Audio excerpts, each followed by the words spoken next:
and welcome back to Fan Corner, your favorite nerdy, unhinged podcast. Today, joining us is Brian, the boyfriend. The one, the only. Actually, kind of like fiance light. Yeah, indeed. Yeah, that is true. We liked the promise ring thing. So. Do you have it on? It's downstairs from my bag. That's because we keep losing. Oh, that's right. It's hidden away so that we don't lose it. There's a lot of pressure, because you want to take them off when you're anyway. No, I told you when I gave it to you that I didn't expect you to wear it all the time. No, I know. I'm wearing my other one though that I bought myself. Mm-hmm. But it's now a symbol of your undying love to myself. No, it's really beautiful. And me, the face fan corner, Rachel. You all know that. I'm boring. We love Rachel. Yay, Rachel. Yay! Yay, Brian. Okay, so today's episode, we're going to talk about Twilight. We're going to get into why it has the lasting sort of impact it does, even though it's objectively very problematic. That's not the point of this episode, because you don't need me to tell you that, right? We're going to talk about why we all keep watching it. Why Ho Ho season is as powerful as Ho Ho Ho Ho. That's pretty good.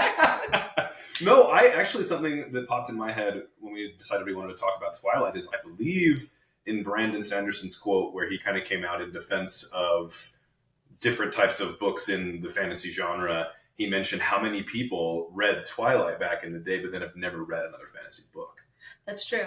Whereas, Fourth Wing and things is a very different phenomenon of leading people into the genre. Yeah, I think we had a lot of people who just read that one and then never came back, but now are starting to come back to the fantasy sci-fi genre because of other books. Yeah, I think it's they're deeper level fantasies. By far. I think urban fantasy generally is more accessible than like a full-blooded fantasy, and so it makes sense that it's like a gateway drug to fantasy. Like Harry Potter's kind of that way, where it's less urban, more fantasy, but there is still this idea of like a hidden world that I think is really, that's really fun. Like one of my favorite series of all time is the Dresden Files, and that's like a hidden world in Chicago where there's wizards and everything. But anyway, Speaking of these books, though, let's get into our high mids. And since we're talking about it, my high is that Onyx Storm just came out. Yeah, it did. The next Fourth Wing book, for those of you paying attention. Me and Jalea are doing a reaction episode next week.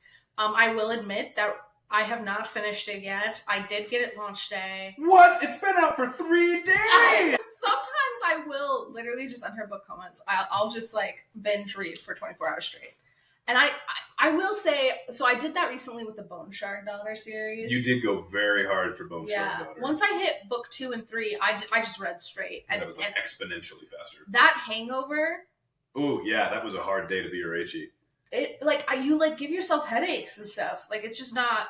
Anyway, so I didn't take time off to read this straight through, but I'm enjoying it. Also, to be on the level, I was a little wait, who the fuck are you? For some of those side Which characters. Which is funny because it hasn't even been a year since Iron Flame came out. No, it was a year and 2 or 3 months, but still. Yeah. I read it a year ago, but still. Sure. It is funny. I think there's just a lot of sort of side characters in the wings and stuff where I'm I don't remember you. That's an interesting phenomenon in books is that the size of the cast of characters and kind of the pros and cons of having it be each way. Some books it's you'll go through this huge book and you've talked with 6 people. Yes. Which is interesting, and then there's some with this huge it's a totally ensemble. Different kind of world. Yeah. But I'm excited to get into that. And I've also been doing the dramatized audio, so I have thoughts on all kinds of things for y'all next week. What is your high right now? My high for this week is Bethesda Studios just did a big developer direct, and we saw, I guess it wasn't just Bethesda, but Xbox Game Studios did a big developer direct, and we saw a lot more about Doom, the Dark Ages, and it looks like everything I could ever want in a video game. I'm so fucking excited. Doom was a series I grew up on, it meant a lot to me. It's very different now than it used to be. But I didn't think it was going to come out anytime soon, and they announced a release date for later this year. Okay, so here's my question for you. Yeah. On the scale of horror, okay? I know this is going to be funny. I'm aware. Mm-hmm. I'm replaying Hogwarts Legacy right now. Is it scarier or less scary than Hogwarts? Because Doom sounds so intense. So what scares you?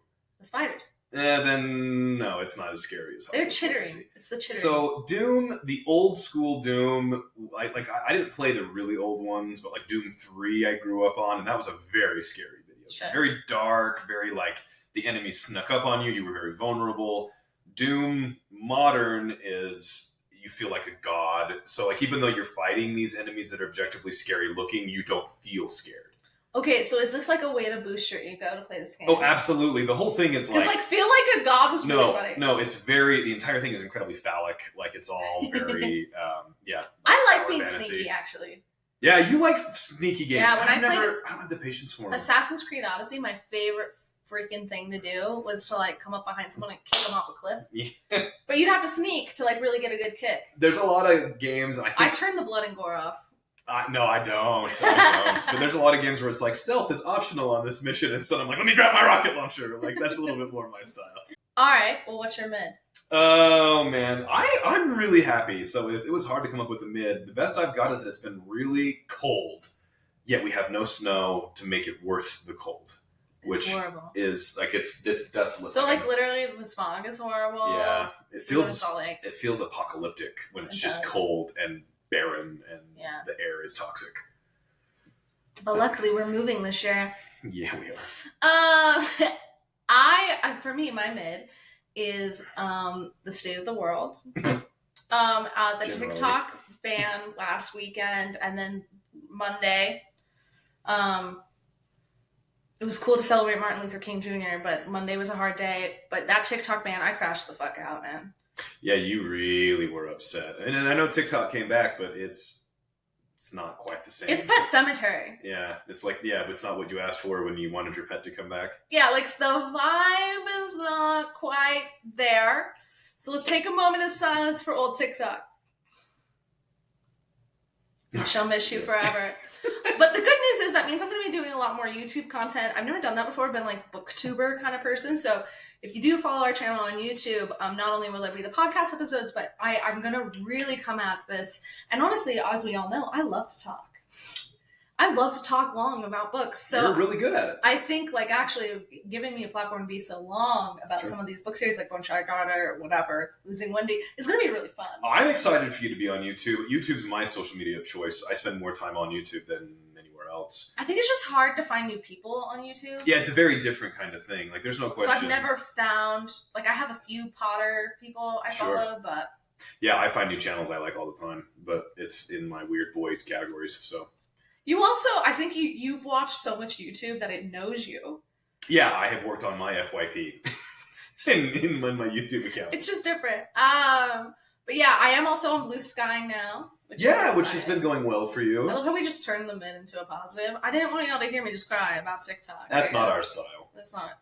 That is absolutely my style. Okay, so let's get into the main topic though. Twilight. Okay, so first things first. This is crazy. Brian had never seen Twilight before. Well, I had seen the first two, I believe, as they came out. I thought you read them. So I had seen the first two films, but yeah, and I read the first two books, but I don't think I had seen. Okay, so tell me why you read the books. Okay, yeah, so I do. I always like to preface any conversation about Twilight with this because I think it's so funny. So when I was a kid, I loved to read. Like I was already a reader as of like first grade, and I don't know what year the Twilight craze was really big. But my mom came to me, and Mom did a really good job to make sure I was well-rounded. I had lots of different kinds of experiences, and she said, Brian, this Twilight thing is not going away. It's in the stratosphere, and you need to know about it. It's a cultural thing. Yeah. So she offered me $75 per book if I were to read Twilight, and then I don't know if at that point where it all Did she try to convince you before she tried to pay you?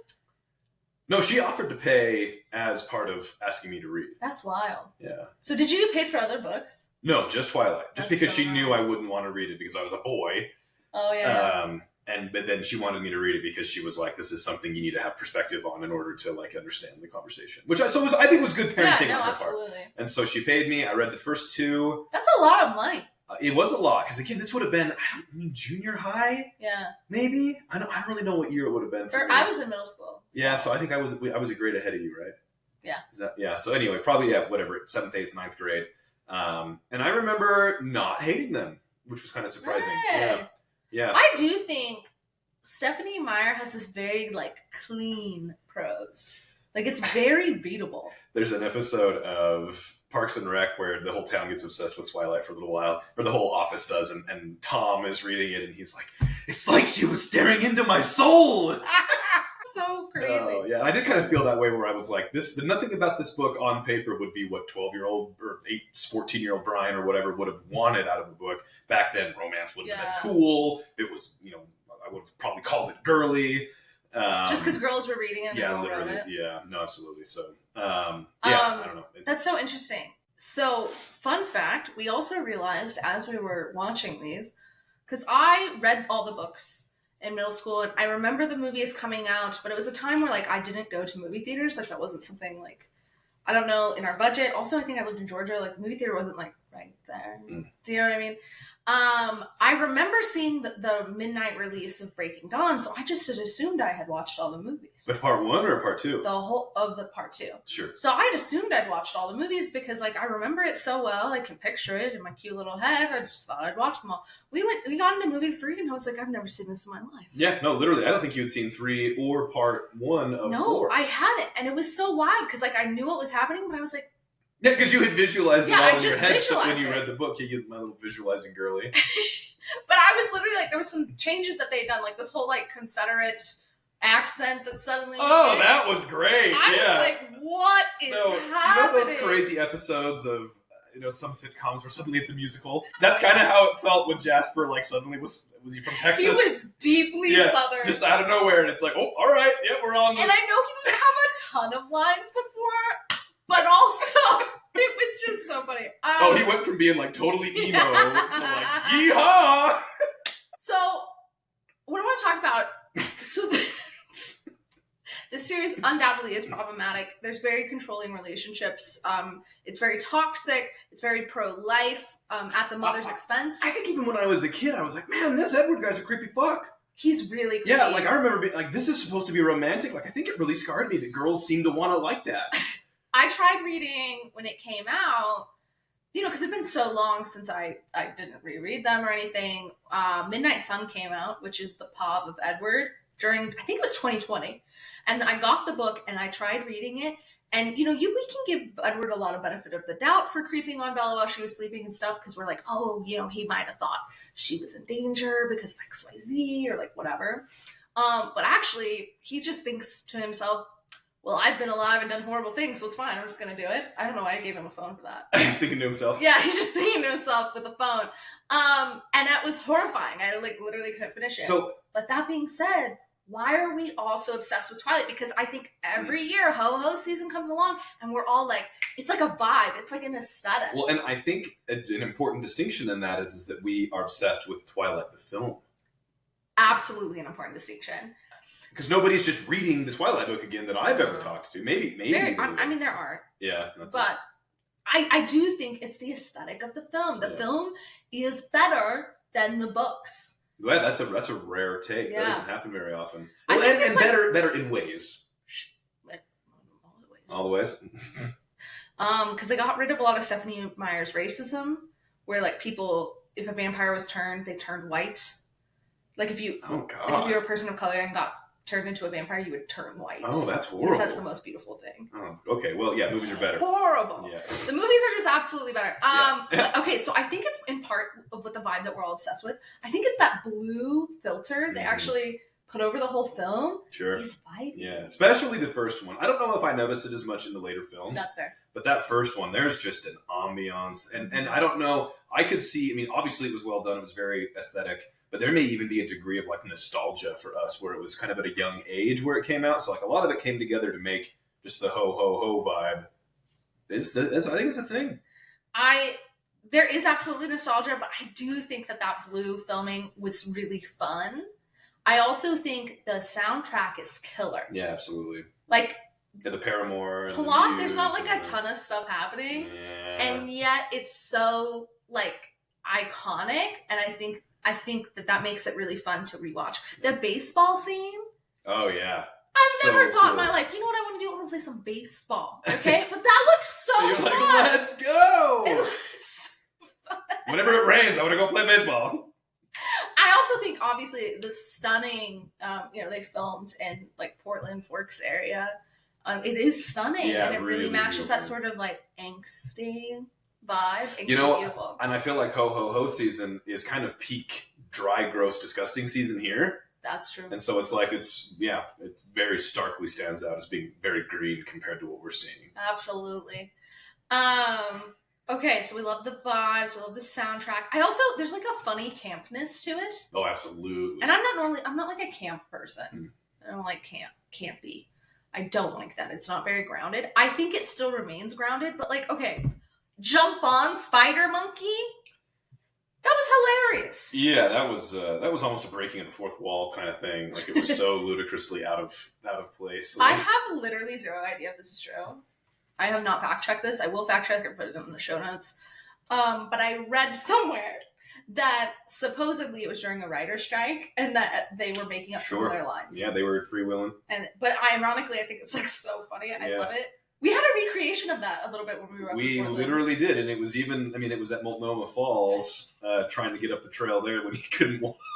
I could walk. I couldn't walk upstairs. Yeah. Now I can do a flight or two of stairs a day.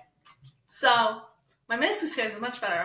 I'm like working out again. I'm like doing ellipticals. Yeah, you made a lot of progress. But at the time, I couldn't go upstairs, so I jumped on him, and it was just so funny because I was like, man, if someone else was here to film this, like, you know, like it felt like the perfect moment to recreate. It did feel very main character of us. Yeah. So we have like funny lines like that. Also, can we talk about, which is nothing like how she is in the books, but Anna Kendrick's character Jessica. I did not remember Anna Kendrick was in the film when we did our rewatch. I was like, oh, what the Anna Kendrick? Like, well, to be fair, she doesn't remember that she was in the film. a long time ago. An episode of Call Her Daddy, which actually I can't believe I'm saying this. I really recommend that podcast. She has a great episode where she interviewed Kamala Harris. Oh, that's right. She was running for president. But this Anna Kendrick episode was also pretty gold. Apparently Anna Kendrick was like, she's like, people still come up to me and like remember me from Twilight. And she's like, I was like nobody in Twilight. Like I was a nobody. And she was like, I almost played it funny because I was like, why are they even auditioning me for this role? But yet she makes Jessica so much funnier. Like there's a scene when Bella's getting married and she's like, yeah, it's kind of weird. It's a weird choice. And it's just so grounded. It's like what every reasonable person would be thinking. And it was so funny. Because everyone assumed she was pregnant. She's that's fair. Yeah, but Anna Kendrick's the one sane person in this entire cast of characters. And she's supposed to be the kind of flighty, cool girl at school, right? Yeah, I think we were supposed to think she was like just super jealous, super shallow, and instead she's just so real. I love Anna Kendrick. Me too. I didn't even remember what the character's name was. I couldn't have told you it was Jessica. We had to look it up before the show. If she was Anna, I don't know what her name was. It's Anna K, man. I don't know tell you. My favorite part of the films, the reason it Ho-Ho Susan really has resonated with me to this day, besides the ambiance, is Bella's depiction of depression. Sure. I find it incredibly relatable. Yeah, very compelling. In the book, this is the best part of the book, actually. There's like, I don't remember, 14 pages or something of just blank pages. I don't know if I knew that. That's so powerful. That's really cool. Like peak, because that was peak. Jacob told her he had to leave because it was putting her in danger. Edward, rather. Sorry, yeah. You can't even get the two boys right. Well, to be fair, it's because I love Jacob. Oh, Jacob wouldn't do her like that. That's like he had just abandoned her in the middle of the woods, kind of very out of nowhere, and said, you know, I'm going to erase everything. And he did erase pictures of himself and stuff. So it's like he didn't exist. I wanted to punch him right in his face when he said that. I remember that. Absolutely. But that feeling of like she just is stuck in time, literally, I think is a very relatable and accurate depiction of depression. I think it's very powerful. Sure. And then also, she gets a little, and we don't want to glorify this, but she gets a little self-harmy. When she realizes it makes her like hallucinate Edward. She starts doing dangerous things and getting hurt subsequently from doing crazy things, just to feel close to Edward. Yeah. And I really think that was also a relatable part of like this kind of depression. Sure. And I just think it's really powerful. Yeah, I remember reading that in the book, and I don't know if I had a lot of thoughts about it, because I don't know if I understood a lot of the intricacies of mental health back then, but I remember thinking the way that it was done in the movie I did not love. Oh, really? The way him kind of showing up like a little ghosty in the corner, I thought was a little cringy, but I absolutely understood what she was trying to do. It made sense, Yeah. Maybe that's a part where the book did do a little bit better. So that's what I love most about the movies to this day. And what do you love most about the movies? The movies, yeah. So, again, there's nostalgia there. I really liked. The first one is by far my favorite. Like, there was cool things in the later ones, but my sci-fi heavy metal attitude will probably come through with this. Whenever we had any degree of like the fighting between the vampires and the werewolves, I really thought was cool. Like in the first movie where they hunt James and it's like the big fight in the ballet studio. I remember thinking was a really cool scene. It was really well filmed. Yeah, it was scary. I remember I was really excited to watch it again when we were doing our rewatch, and then I was like, it was still really cool, but I remember thinking it was a lot more violent than it was. Oh. Like, I don't think we actually saw a whole bunch of like violence on camera. There was some flipping around and flying around the thing or whatever and punching each other because they're really powerful. But I remember thinking it was this really gritty fight scene when I was a kid, and it just stuck out to me as like. I feel like the tension building and sort of the stakes have risen to a point where like you have like the fake, her mom's there and like different things. Like I think it built the tension and the villainousness. Villainousness.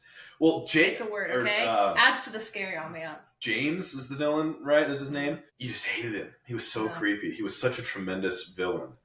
So I liked that scene. I liked, even things down to like when we have vampire, non-vampire fighting, that there's that like horrifying like breaking of like stone sound when we like rip their heads or their arms off. I thought that was so sick. That's so gross. Thought it was really cool. Okay, so did you like the random scene then in book 4, whatever, movie 4, when she just like breaks a bunch of shit for like 10 minutes? Oh no, I hated that. I don't even know if I can articulate why. Well, it was just kind of like, why are you? Like, it's like, okay, cool, you can break a stone. I feel like because all my media is about super soldiers. Like that's part of the reason why I think I even liked the vampires and the werewolves as a kid is because the superhumanness of them was really compelling to me. And so there's a lot of ways to show that you have superpowers without needing you to just punch rocks. So I think it was like so on the nose that I found it annoying, but it was objectively hilarious. I think it's very campy. That's for true. Yeah, I think we just giggled. You look up like, camp in the fucking dictionary and that's what comes up. But yeah, I think that some of the world building, it was something that I found really compelling because the relationship side of it, especially when I was a kid, I didn't really follow or care much for. Okay, so now that you're an adult, so this is a fun fact. Because he did not finish the books or the movies when he was younger. Because it wasn't cool. Brian didn't know who she ended up with. Which is wild. I think that's why we actually did a rewatch, because I was like, what do you mean? What do you mean you don't know how it ends? He had no idea. And I'm not happy about what I know now. So I'm so glad we ruined that for me. Okay, so what team were you on as an adult rewatching now? Okay, so from the films, because again, I don't know all the context from the books. Although I think I even remember after finishing the second book as a kid being Team Jacob. In the films, especially, I really found myself Team Jacob the whole way. Okay. I kept on hoping that Can you articulate why? Yeah, well, because he's hot, for one. Sure. He's incredibly hot. Gave a whole generation of men body dysmorphia. That was great. Okay, to be fair, though, he wasn't that way in the first movie. Yeah. Because it's when he becomes the werewolf. He was definitely really cute in the first movie. In his way. I thought he was way hotter before he got stacked. Oh, did you really think so? Yeah, I think it was like too muscly. No, his physique was very inspirational for me as a kid, and I understand it was a very difficult thing for him, so I want to make light of it. I think it ruined his life in a lot of ways. Because I've seen him in things post. Yeah. But I think it's just it really took. I've seen him in the Taylor Swift music video. To be fair, their bromance is super fucking cute. It is cute. But I liked Jacob. I felt like he was a lot more authentically there for her. Yeah. I think, and I remember this from the book, as it seems. Well, it's easy to like the other guy that's not the controlling. Yeah. Right? No. Exactly. So my problem, it wasn't even necessarily that Jacob was anything great. It was the fact that in the way I read the book, and again, I didn't understand the nuance of romance. But my understanding was that the reason Edward loved her was because she smelled really nice. And that was about it. He's like, nothing's ever smelled so good. I've got to have you forever. Like, that's literally how I kind of remember. It's like, I want to eat you, but I can't. So I think that's why he talked to her and he was interested because he couldn't hear her thoughts. Okay, sure. Yeah, so she's mysterious and she smells nice. I will say, that's how crushes start, though. Yeah, no, absolutely. But I don't remember much happening to go from crush to love. This enduring, everlasting love that we're willing to make horrible decisions for. Sure. And so I think that felt very shallow to me, and so it did just kind of seem like he was literally reminded me of like the cats guarding their food. Like, that's kind of the way his love felt to me. Don't get between Ray and her treats. I feel like we need to make a meme of that. That's really funny. I am imminently memeable. When I was younger, I was Team Edward. Sure. I think I'm just like a loyal little fuck. I also think you love vampires. I do love vampires. I've always loved vampires. See, I've always loved the werewolves. This wasn't my favorite vampire book from when I was younger, but I do love vampires. But I'm definitely just loyal. I think he was the first love interest, and so I was just right there with it. But ironically, like as an adult, I would agree Team Jacob if I'm going to take teams. Because really, I'm Team Bella. I'm Team leave both these fucking men in the dust. No, in that case, I'm Team fucking, what's his name? Emmett. He's my favorite. Love Emmett. Emmett's hot. They don't have any, like, chemistry, right? But I like that. He is the best of the men, I think. I want to get a beer with him. He's giving, like, Cassian energy from ACOTAR. Absolutely. Like, he has that humor that comes out, especially in the later ones. You've got to have a little bit of that when the tone is so serious the rest of the time. Yeah, no, absolutely. And he's just kind of really big and, like, making these really funny jokes. Yeah, I was Team Edward younger. I can see why I was Team Edward, and I think it's the same reason I relate so much to Bella's depression. It's very clear to me now, as an adult, that Bella was parentified really bad by her mother. Incredibly sad. And then essentially abandoned. I know she like volunteered to go live with Charlie because her mom needed to be with her boyfriend. But yeah, I didn't really feel like choice. Her mom more or less abandons her. That's really fucking sad. And I think it makes complete sense why she completely attached. She has anxious attachment up the wazoo. Sure. Which makes a lot of sense. I think I relate to that a lot. I feel really bad for her. And I don't know. So anyway, Team Bella. I don't know. Okay, but speaking of Team Jacob and Team, we have to talk about Taylor Lautner's TikTok that he made a few months ago. Do you remember this? I do remember it. Well, I don't know what the trend was called, but the whole like, we should normalize, like, it's like, oh, cats should get more food, and then the camera turns around and it's Ray. Yeah. And they're like, oops, yeah, oops, just drop kidding. It. Yeah. It was like,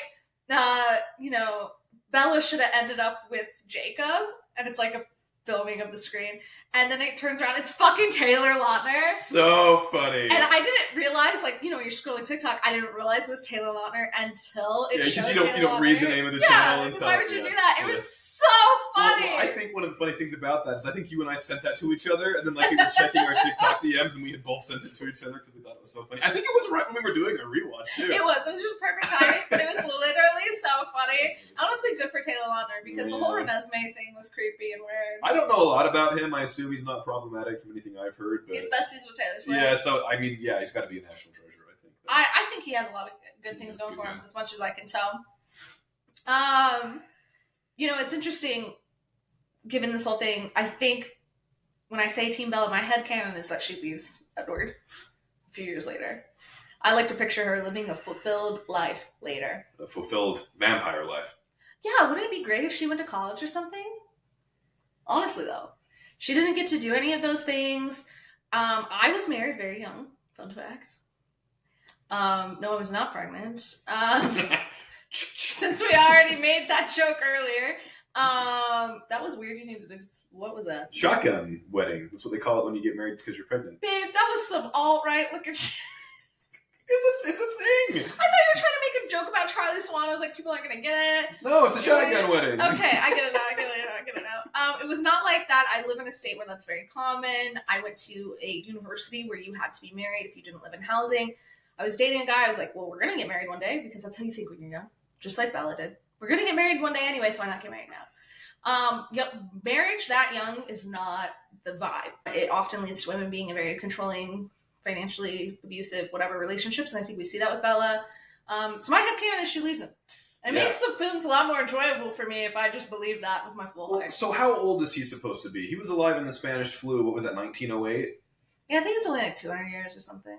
I mean, I know that in some of these like Fae books that they'll be thousands of years old, but so still, assuming he didn't just freeze as a 17-year-old mentally, I guess to some degree, even if you've been 17 for 200 years, you're going to have picked up a thing or two. Well, there was like a huge power learned imbalance. A ton because he kept going to high school and stuff, and they crack jokes about that all the time. How he knows everything. Yeah, I guess he might not be as mature as you would expect a 200-year-old person to be. Sure. But like it created this big power imbalance where she is this like his hyper amount of wealth created a power imbalance. All kinds of reasons. His I won't he says I want to get married to you because it's the only way I'll have sex with you, which created a power imbalance. Sure. The whole time is a power imbalance. It's so funny. Not to mention the fact that there's no like consent really because of the whole Terry situation. Yeah, that makes it even more problematic. Yeah, absolutely. Okay, but what slays in the movie? We're getting positive. What slays? Let's talk about how when she became a vampire, how fun that scene was. So she's turned. She's laying on her little thing. And I don't think I'd ever seen this before, okay? It's like very Snow White, and just we slowly watch as the vampire blood overtakes her other blood or whatever. Yeah, we have the little CG like scenes of inside her veins. And she just slowly, her hair's getting longer. The stuff she does get paler, but what was really funny about it, this is the funniest part of the whole thing. Apparently becoming more naturally beautiful means glittery eyeshadow. You can make people look naturally beautiful, like Pride and Prejudice films, like a lot of those types of things. Yeah, they're not supposed to look made up. Yes. Yeah, but they do a great job of it, where it'll be like the most stunning thing you've ever seen in your life. Yeah, a guy would say, makeup. I love when a girl does a natural look with the makeup, and it's Yeah, no. It was literally feeling like the way Bella looked is how men think natural women look. Exactly. Yep. Like vampires become naturally pretty. That doesn't mean, Sparkle and I know they glitter in the sun, okay, but that doesn't mean her eyelids get brown glitter. Like, be serious. Yeah, it was really ridiculous. Funny. Yeah, no, the whole like vampires are designed to be as like appealing as possible so they can get close to you and be a predator on you or whatever. Well, okay, it was also really funny because her hair, when it was like growing and like getting kind of slightly curlier, and so it got a lot longer, more full, but it lightened. Yeah. It went from like a darker brown to a lighter, and I was just like, what is happening? Well, so, and this brought, the whole transformation for into a vampire actually brings up another kind of problematic element of these movies that I remember, is just how skinny they made Kristen be. And I know... The whole cast really, but yeah. Her, yeah, literally everybody, but just her in particular, when she was pregnant and like, I know that we were trying to contend that the vampire baby was like killing her from the inside. And so she, of course, she'd look gaunt, but she looked like a fucking zombie. She was really creepy. Yeah, and I just feel bad that, I mean, I'm sure she did. And even when she is not actively dying, when it's like the next movie and they have the baby, she's still really like creepy. Difficult to look at. Skinny. Like, I think it's like, that's the most beautiful version of her there is like crazy. Somehow really skinny. And it's like, and it's so sad is I feel like and then this is happening in society right now, that we had just gotten to where beauty standards had gotten to where it was a much healthier attitude towards a lot of things like that. And I feel like that's kind of slipped away again, unfortunately. But I think people still, and especially with Ozempic and stuff, they're conflating like skinny with healthy. Yeah, those are not the same thing. When skinny has nothing to do with your cardio health, it has nothing to do with all your things. And it can be a correlation, but that doesn't mean shit. In fact, if you're lifting weights, if you're doing the things, like, you probably have an ass. You know what I mean? I actually actively lift weights to have an ass. Mm-hmm. But like, thank the Lord. I think of like Ilona Mayer. Sure. We watched rugby this year. Okay, I'm gonna say this on the podcast. But like, that was really fun. During the Olympic whole craze, we watched rugby for the first time because of her, and it was amazing. It was really fun. Had no idea what was happening, but I was there for the vibes. But like, she's a jacked woman, and yet she's so stunning. And we saw that on Dancing with the Stars when she was on there too. And I think, I do think Twilight was sort of peak, like, the exact opposite of that. Eating disorder core? Yeah. You know what I mean? Yeah. Like, media making fun of women for being size 2 core. And I definitely think we're going back to that, and it's really unfortunate. Yeah. Okay, but what were some other funny things we liked about the movie? I don't know. What else did we... Other thoughts we had. Let's talk about the creepy baby. Yeah, that wasn't it. I don't even know if that was camp.